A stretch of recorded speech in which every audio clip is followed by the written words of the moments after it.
Sir नमस्कार। नमस्कार। कर्णाली साकोस कुन अवस्थामा छ? यो अहिले आर्थिक वर्ष सकिएको 9औं महिना पनि पुरा भइसकेको छ। अहिलेको वर्तमान वासलातको अवस्था बारेमा जानकारी दिनुहोस् न। अहिले कर्णालीको वर्तमान अवस्था अब सामान्य रूपमा त अब भन्नुपर्दा ठिकै नै छ हैन। तर के हो भने संस्थाले जुन लक्ष्य लियो हैन त्यो अनुसार चाहिँ अब लक्ष्य प्राप्त गर्न अहिलेको तरलताको अभावले नसकिने भयो हैन। अब यो किसिमको आउँछ भनेर हामीले योजनाहरू बनाएको थिएन। तैपनि कोभिडले चाहिँ केही असर गर्छ कि भनेर त्यसलाई पनि ध्यान दिएका थियौँ हामीले। कोभिडलाई ध्यान दियो, तरलतालाई ध्यान दिएनौँ हामीले। त्यसले चाहिँ अब यो तरलता आउँदाखेरि पनि फेरि यति लामो आउँछ भनेर यो सोचेन पनि। त्यसले गर्दा अहिले यो तरलताको कारणले पनि सोचेअनुसारको लक्ष्य प्राप्त गर्न सकेन। तैपनि एउटा कुरो चाहिँ के हो भने अब अहिलेसम्म सदस्यहरूलाई अब उहाँहरूको माग, ऋणको माग पुरा गर्न नसके पनि तर बचतहरूलाई चाहिँ हामीले सदस्यहरूको आवश्यकता उहाँहरूको अनुसारले चाहिँ समयमा फिर्ता गर्न सफल भइरहेका छौँ। फिर्तामा रोकिएको छैन। त्यसैलाई पनि अहिलेको यो लामो समयको क्राइसिस हुँदा पनि यो पनि सफल भएकोमा चाहिँ अब संस्था ठिकै छ भन्ने कुराहरू हो।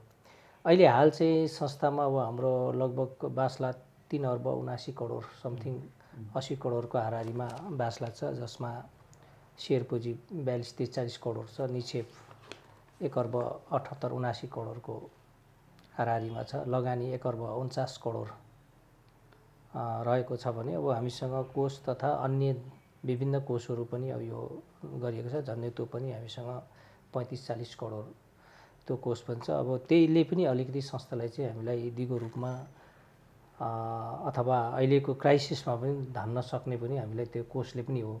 सहकारी बलियो छ भन्ने आधार चाहिँ कोषै हो।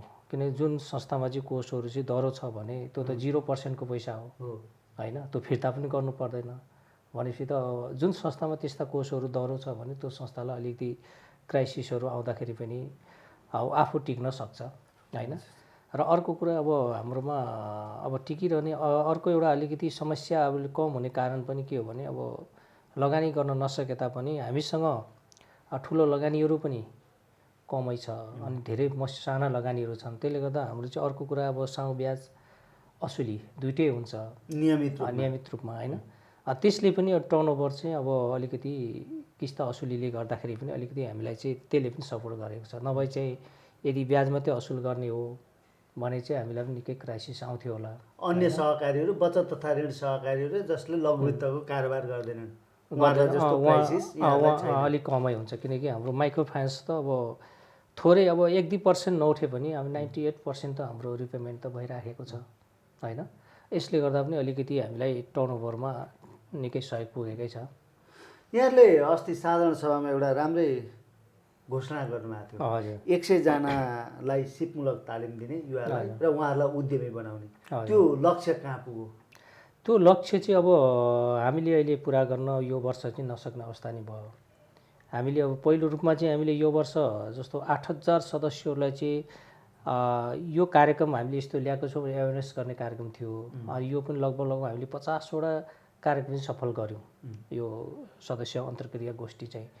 र हामीले हाम्रोसँग यो कार्यक्रम छ है, अब तपाईँहरू इच्छुक हुनुहुन्छ भने चाहिँ आवेदन दिनुहोस् र हामी यो किसिमको कार्यक्रम सञ्चालन गर्छौँ। अथवा हाम्रो अहिले चाहिँ सदस्य वा सदस्यको छोराछोरी जो भए पनि एकजनालाई परिवारमा एकजनालाई हैन 100 जनालाई चाहिँ सिप सिकाउने या उहाँले सिप सिकिराखेको छ भने पनि उहाँहरूलाई उहाँको सिप अनुसार उहाँहरूले फर्म व्यवसाय दर्ता गरेर उहाँहरू आउनुभयो भने चाहिँ उहाँहरूलाई चाहिँ हामीले एकदम सरल ब्याजमा पहिलोचोटि उहाँहरूलाई व्यवसाय प्रबन्धन अथवा व्यवसाय सुरु गर्नको लागि चाहिँ 9.75 मा चाहिँ उहाँलाई यो उद्यमशील कर्जा लगानी गर्ने हामीले योजनाहरू बनाएर अघि सारेका थियौँ। तर यो अहिले तरलताको कारणले गर्दाखेरि यो तरलता पनि अब मङ्सिर पुसमै सकिन्छ होला, अब सुरु गर्ने भनेर गरियो। गर्दा गर्दै अहिले वैशाख लाग्दा पनि अब यसको नभएको कारणले चाहिँ अब यो वर्ष चाहिँ यो कार्यक्रम स्थगित गर्नुपर्छ कि भन्ने यो आर्थिक वर्षमा यहाँले त्यो कुरा अगाडि सार्न नसक्ने स्थिति नै आयो। त्यसले गर्दा आउँदो वर्षमा चाहिँ यसलाई सुरु आर्थिक वर्षबाटै यसलाई हामीले आउँदो वर्ष निरन्तरता यसलाई दिने नै छौँ। यहाँले अर्को पनि एउटा उद्घोष गर्नुभएको थियो 30 क्लब सञ्चालन गर्ने। हजुर त्यो 30 क्लब भनेकै के हो पहिलो कुरा त आम दर्शकहरूले बुझ्नु पर्यो। त्योभन्दा पछाडि त्यसको आशय उद्देश्य र त्यसको तरिकाका बारेमा एकचोटि जानकारी गराइदिनुहोस् न। धन्यवाद। यो विशेष रूपमा यो 30 भनेको चाहिँ हो राष्ट्रिय अभियान हो। जति पनि हामी माइक्रो फाइनेन्स सञ्चालन गर्ने कोअपरेटिभ माइक्रो फाइनेन्स सञ्चालन गर्ने वित्तीय संस्थाहरू होइन, यी संस्थाहरूले चाहिँ एउटा यो कस्तो अभियान भने यो विशेष रूपमा बङ्गलादेशमा प्रोफेसर मोहम्मद युनुसले यो सिद्धान्तलाई अथवा यो अभियानलाई चाहिँ उहाँले सुरु गरेको। 30 भनेको चाहिँ अर्थात् 30 भनेको चाहिँ पहिलो रूपमा चाहिँ गरिबलाई शून्य बनाउने, गरिबी शून्य बनाउने, अर्को बेरोजगारलाई शून्य बनाउने, अर्को यो कार्बन उत्सर्ग भनौँ न अब यसलाई 0 बनाउने अथवा वातावरण सफा राख्ने होइन।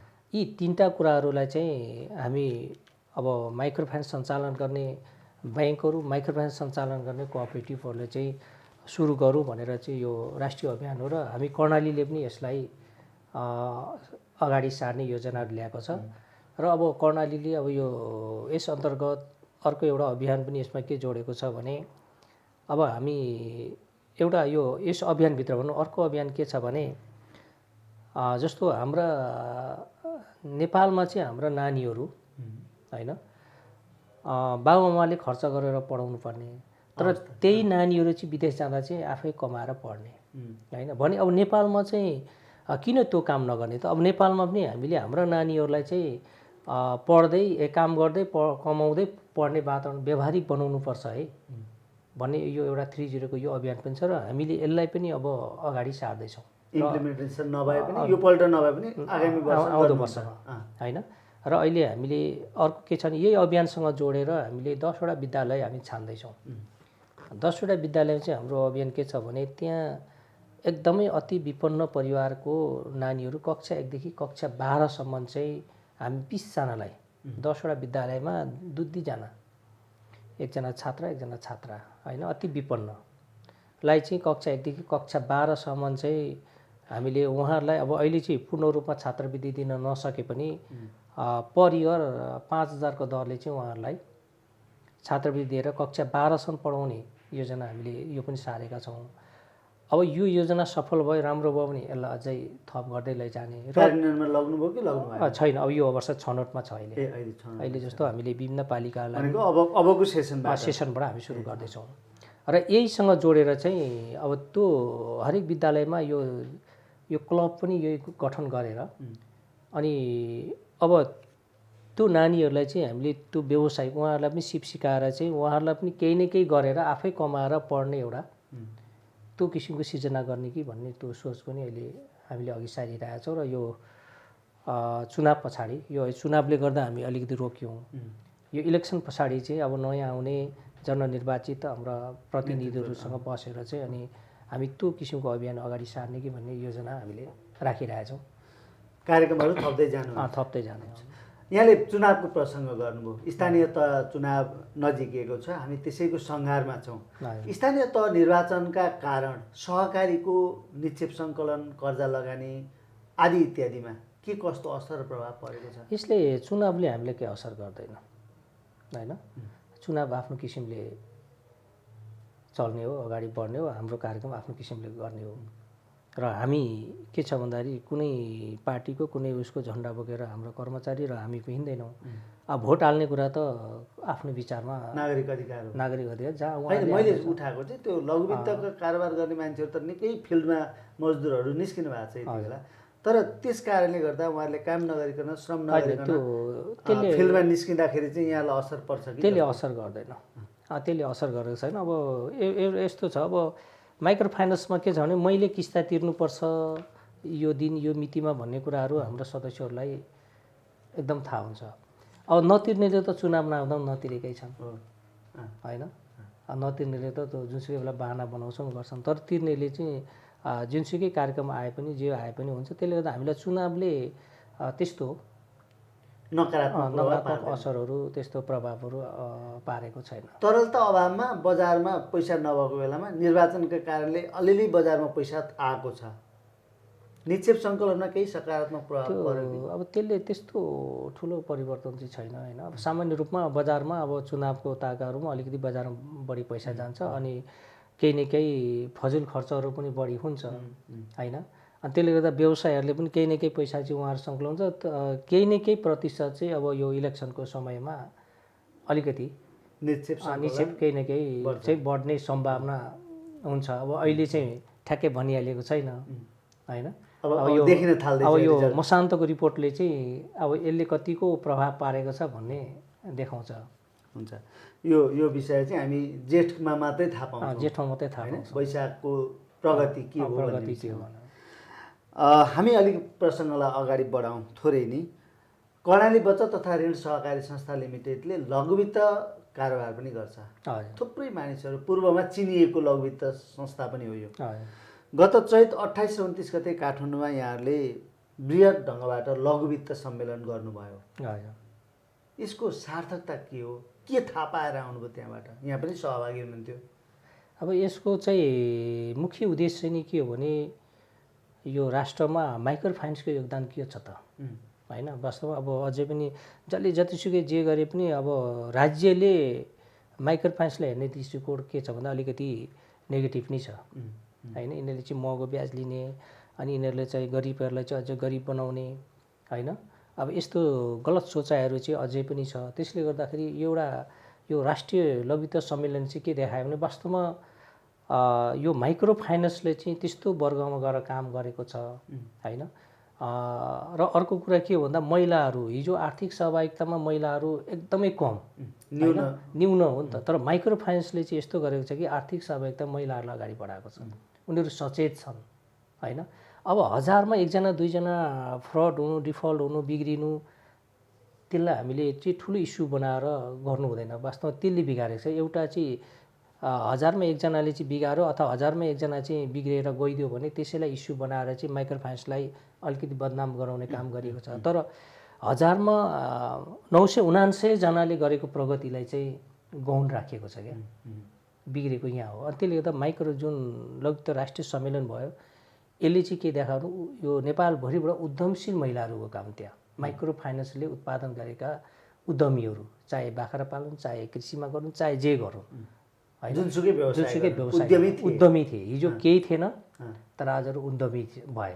आज उनीहरू एकजना दुईजना रोजगार दिने या आफू रोजगार सृजना गर्न स्वरोजगार बने भने त्यस्ता महिलाहरू चाहिँ 700-800 महिलाहरू त्यहाँ सहभागी भएका थिए होइन। एउटा र यसले चाहिँ के देखायो भन्दाखेरि एउटा महिला लघुवित्तले राष्ट्रमा के योगदान गरेको रहेछ है, महिला त्यो वर्गमा गएर गरेको लक्षित वर्गमा गएर केही गरेको रहेछ भन्ने त्यसले सन्देश प्रवाह गरेको छ भने अब राज्यको निकायले पनि माइक्रो फाइनेन्सले त्यहाँ गएर अब जस्तो यहाँ पनि त्यहाँ जानुभएको भए त्यहाँ ती सदस्यहरूले प्रस्तुत गरेका कुराहरू यहाँले सुनिरहेको भए वास्तवमा माइक्रो फाइनेन्सले त यस्ता महिलाहरूलाई यहाँ पो पुर्याएको रहेछ होइन। हिजो यस्तो अवस्थाका महिलाहरू आज यो अवस्थामा पुगेको रहेछ भन्ने त्यहाँ जुन प्रस्तुतिहरू गरे अब नेपालभरिबाट आएका थिए महिला दिदीबहिनी उहाँहरूले जुन प्रस्तुति गर्नुभएको छ त्यसले के देखायो भने माइक्रो फाइनेन्सले साँच्चै नै महिलाहरूलाई अगाडि उद्यमी बनाएको रहेछ। गरिबहरूलाई साँच्चै नै माथि उठ्नलाई माइक्रो फाइनेन्सले केही पाइला चाहिँ चालेको रहेछ भन्ने कुराहरू देखाएको छ। र अब अहिलेको चाहिँ माइक्रो फाइनेन्सको मुख्य सम्मेलन नै के हो भन्दाखेरि पहिलो रूपमा यो 3.0 अन्तर्गतलाई नै शून्य गराउने नै हो। 3.0 शून्य गराउने नै हो होइन। किन भन्दाखेरि अब हामीले रोजगार अब हरेकले रोजगार सिर्जना गर्नै पर्यो होइन। उद्यमी बनाउनै पर्यो।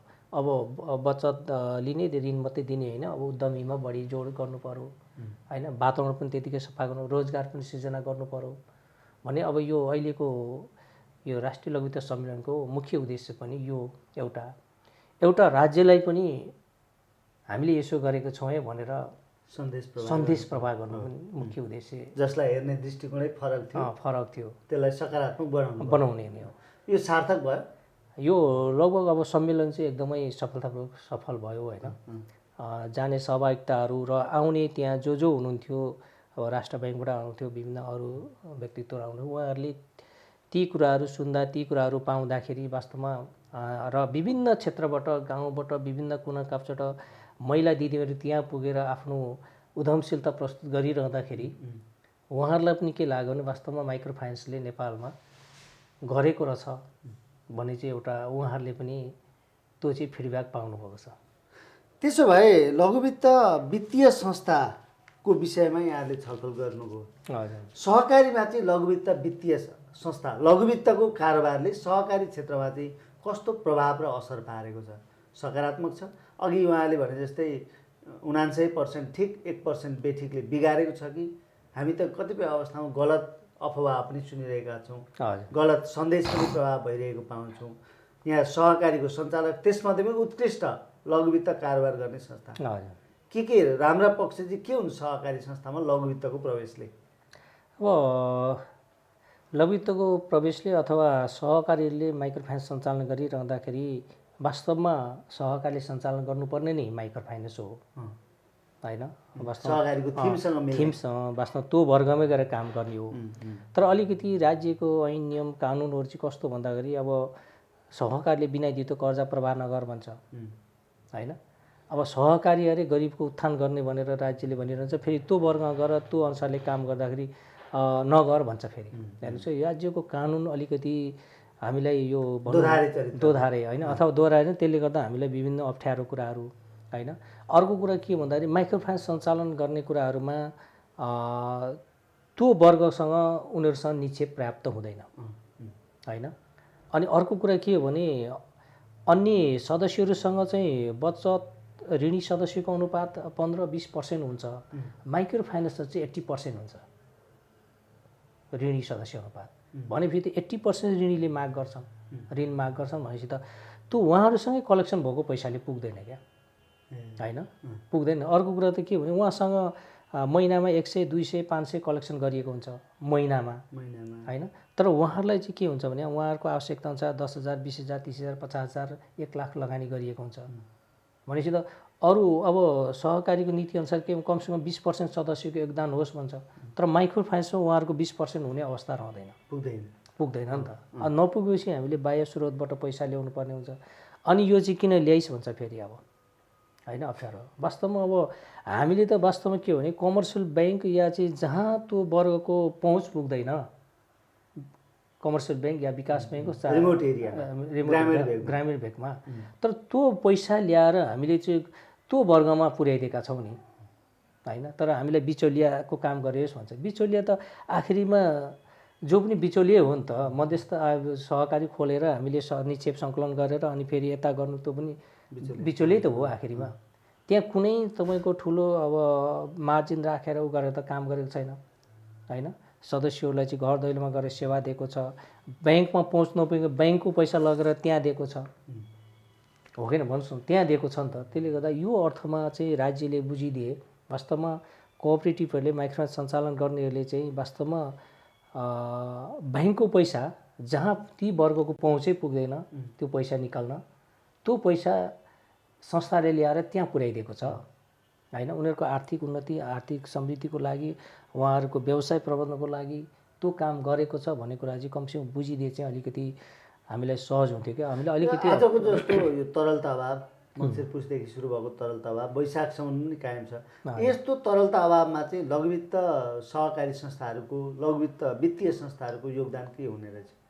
तरलता अभाव कस्तो झेल्नु पर्छ? अलिकति माइक्रो फाइनेन्स सञ्चालन गर्नेको हकमा चाहिँ के हुन्छ भने अब लगभग 98% रिपेमेन्ट हुन्छ, नियमित टाइमली हुन्छ होइन।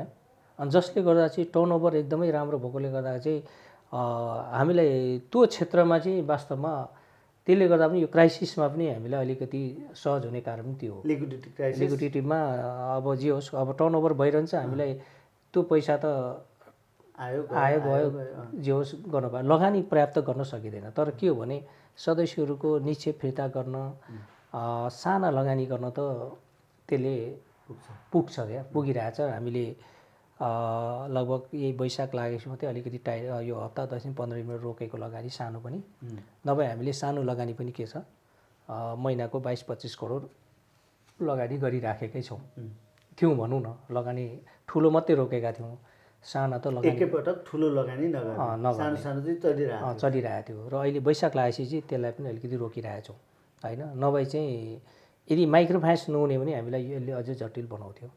अन्य सहकारीको अन्य जस्तै सहकारी क्राइसिस हुन्थ्यो।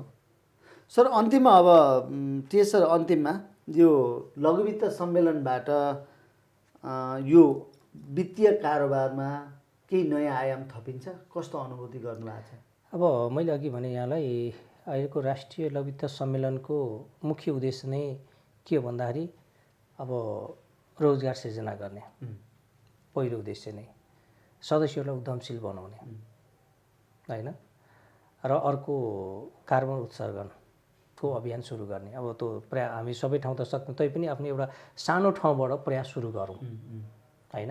अहिलेको राष्ट्रिय लघुवित्त सम्मेलनको मुख्य उद्देश्य चाहिँ यही हो। हामी झापा जस्तो ठाउँमा, झापा मरङ सुनसरी प्रदेश 1 जस्तो ठाउँमा त्योबाट व्यवसाय त्यो व्यवहारमा उतार्न सक्छौँ।